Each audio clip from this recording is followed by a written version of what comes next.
Twende maeneo mengine ambako mwanamke wa umri wa miaka 50 ameuawa na mkaza mwanawe huko Kisii kufuatia mzozo wa malisho ya mifugo. Inasemekana ugomvi ulizuka kati ya marehemu na mshukiwa anayetuhumiwa kwa mauaji aliyepatikana aking'oa nyasi bila idhini, ila iliishia mwenda zake kushambuliwa kwa panga.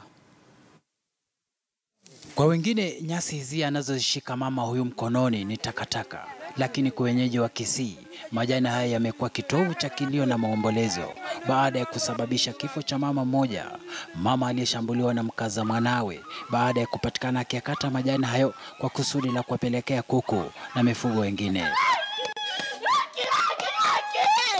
Unaona huyu anaua mwingine. Sister yake lastborn ya huyu mama aliua huyu. Kwake ndio hapa. Sasa alipiga mama yake mama mkwe. Kwa hiyo ni mbaya sana. Tabia mbaya inaanza kukua kwa hii kijiji. Mwingine anakuba huko sasa na mwingine hapa sasa. Mwenye nyumba hii ndiye anakuba mwaka taisa na huyu ndiye sasa nao. Sasa unaona kitu yenye nakuwa ni yako. Na ni kitu yake inakuwa si ati umeenda kwa mwenyewe. Unaenda kutafuta kitu kwa mtu kuliko uombe na roho utulivu tena unamuua. Sio mwenye shamba, mwenye kutafuta chakula ndiye aliua mwenye hiyo shamba. Mwenye kumkataza wacha hapo ni kwangu akamuua. Mwenda zake aliyetambulika kwa jina Sabina Ratemo anasemekana kuwa na makubaliano na mtuhumiwa wa mauaji kuhusu kipande hicho cha ardhi aliporuhusiwa kuzikata nyasi na majani. Na ingawa naibu wa chifu wa Gekombe Dismas Omaika alithibitisha hayo, alifafanua kwamba huenda makubaliano hayo hayakuwekwa wazi. Nilikuwa nasosania mambo ya nyasi ambaye huyo alimuua alikuwa amehusiwa na bwana yake. Sasa yule aliintervene, aliingia ndani kusema ni kwa nini nakata nyasi, akamwambia nimenunua. Sasa msoso kaanzia hapo. Kisa hiki ni cha 4 kwenye msururu wa mauaji afungamanayo na utata kuhusu nyasi za ng'ombe au malisho kwa mifugo.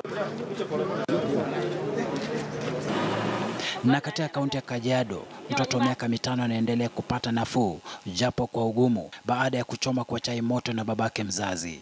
Masaibu ya mtoto huyo yalitokana na ugomvi baina ya mamake na babake, ambapo kwa hasira babake alimchoma kwa chai iliyokuwa ikichemka mekoni. Nilichomea mtoto na bwana yangu. Nilitoka nje, akachukua chai akamwagilia mtoto akikuwa amelala.